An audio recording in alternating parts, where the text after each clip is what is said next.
This is a presentation on stormwater management and its relationship to flooding, specifically examining the Lower Raritan Watershed in New Jersey, presented by Charlie Anderson.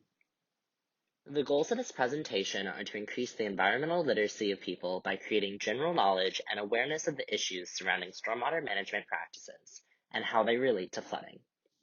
Development of this general knowledge will help people achieve higher environmental literacy as they realize how they fit into the environment and how their actions as knowledgeable citizens can help impact positive change. A combined sewer overflow system is a system that collects both sewage and runoff water into one system that is ideally transported to a sewage treatment plant. Where this may work perfectly in dry conditions, even a small rainfall event can quickly inundate the system and cause the combination of runoff water and sewage to drain into a nearby river. These outdated systems are especially prevalent in Perth Amboy. As you can see pictured here, during dry conditions, all sewage from the combined sewer overflow system flows directly to the sewage treatment plant. However, during a rainfall event, the runoff from both the ground and roofs mix with the sewage that can then flow into the water body. Conversely, a sanitary sewer overflow has two separate systems, one that takes the sewage to the sewage treatment plant, and one that takes the rainfall into the water body. Although this system is better, there are still contaminants that flow into the water body due to the amount of organic material, microplastics, metals, and pathogenic microorganisms that water can pick up as it runs off impervious surfaces into drains. Urbanization and the development of more impervious surfaces has drastically changed the natural flow of water and its process of infiltration and evaporation within the environment. Impervious surfaces lead to higher water runoff, which has consequently resulted in more water pollution and more frequent flooding. Historically, stormwater management has been seen as a waste management issue, with the excess water simply needing to be removed and rerouted instead of being thought of as a necessary resource to be reused. Thankfully, though, recent trends have been taken to see stormwater management in a more holistic nature, and methods are being taken to be more environmentally sustainable. In addition to stormwater management being seen as a waste management issue, stormwater management is commonly only thought of on a municipal level. Individual municipalities work to regulate their own runoff without contemplating how it may affect municipalities further downstream. As can be seen in the Lower Raritan Watershed, it is much more expansive than just one municipality or even one county. So to successfully regulate stormwater management, we must enhance communication between municipalities and within the watershed.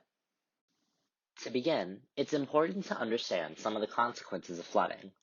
Flooding can cause monetary losses as personal goods and property is damaged or lost. Additionally, the excess water can result in crop or livestock loss and infrastructure damage. This infrastructure damage can then lead to a lack of access to necessary healthcare, food, or water. But most devastating of all, perhaps, is the lives lost when not adequately prepared for a flood. It's important to note, however, that there are positive impacts of floods. In many natural settings, they can recharge ground systems, fill wetlands, and trigger breeding events for many species. However, highly developed areas don't yield these positive impacts, and in fact suffer more disastrous effects from flooding. As previously stated, highly developed areas are most susceptible to floods due to the high amounts of impervious surfaces. So while rainwater is necessary to cause a flood, the amount of human activity in the area predicts the devastation of a flooding event. Many human activities exacerbate this issue, such as the clearing of forests, heavy development, and by building dams that alter the natural flow of water. Additionally, a municipality further upstream could implement infrastructure with the intention of alleviating flooding in the area, but with the unintended consequence of worsening flooding further downstream. As you can see, Hurricane Irene caused significant flooding in New Brunswick along Route 18. In the back, you can see to the degree that the floodwater has linked up with the Raritan River, allowing both to be severely flooded with any pollution that may come from the land or roadways. Although in this example, the floodwaters receded relatively quickly, this can't be said for all flooding, and there can be many unforeseen consequences. So what can be done? It's critical that if you're planning further development, you analyze a floodplain map, so you understand if you're about to begin construction on a wetland or another area prone to flooding. Furthermore, communication between counties and municipalities on their implementation of stormwater management will help maintain a holistic approach that takes the entire watershed and its hydrology in mind. Unfortunately, most flood management plans out there focus on grayer infrastructure, such as floodproofing your home or raising houses. And although raising a house will help in the short term, by not being environmentally literate, this adds more impervious surfaces, which will consequently increase runoff and in the long term cause floodwaters to rise, negating the infrastructure that was once done. In contrast, I propose green infrastructure, a more environmentally friendly solution that can be cost-effective and more efficient. Green infrastructure is a type of construction that mimics or uses natural parts of the environment with the intention of lessening the impact of urban activities.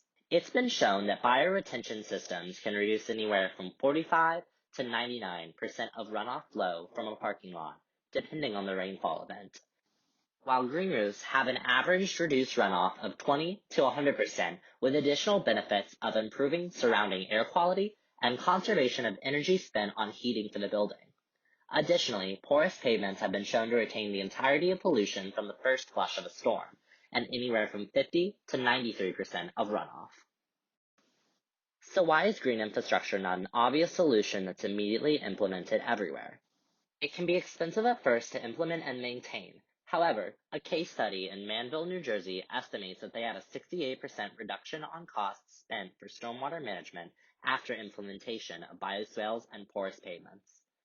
Similar costs can be assumed for other municipalities along the Raritan River, and with a plethora of other environmental benefits, it's clear that green infrastructure and communication between municipalities and within the watershed can help reduce the effects of flooding as a result of human contamination. Thank you for your time. Listed on screen are resources used in this presentation and that you could use for additional research.